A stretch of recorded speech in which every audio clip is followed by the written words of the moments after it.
मैं दिव्या सुनीता मिश्रा बहुत प्यारा सा बेटी विवाह की हल्दी गीत आप लोग को सुनाने जा रही हूँ। कैसा लगेगा कमेंट में आप लोग जरूर बताना। चैनल पे नए हैं तो प्लीज़ सब्सक्राइब शेयर और लाइक करें। कहाई उपजई हरदी का पेड़ावा, कहाई उपजई दूबजी, कहाई उपजई हरदी का पेड़ावा, कहाई उपजई दूबजी।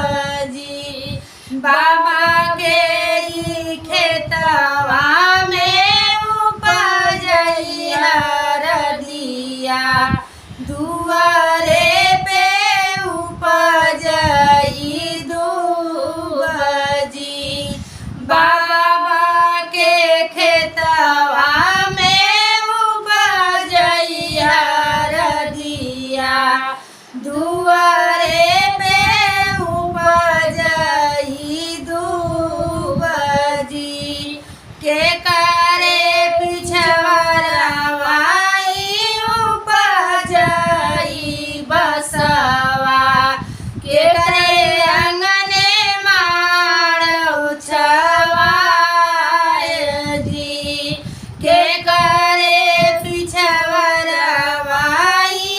उपजई बसवा, के करे अंगने माड़ उछवाए जी।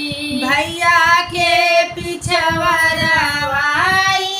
उपजई बसवा, उनके अंगने माड़ उछवाए जी।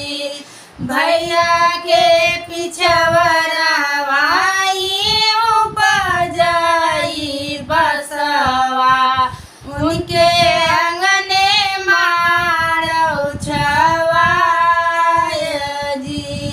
कहाई बायु हो माई से चाची, कहाँ बायु ना उनका बेटी जी, कहाई बायु हो माई से चाची, कहाँ बायु ना उनका बेटी जी, कहाँ बाई सिला से लवटिया, पीसऊ सुबहर दी गाठ जी, कहाई बाई सिला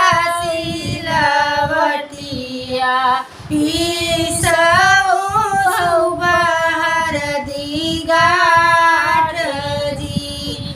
आंगने में बाहिनी माई से चाची, आंगने में नामुनी बेटी जी, आंगने में बाहिनी माई से चाची, आंगने में नामुनी का बेटी जी, आंगने में बाई सिला सिलवटिया,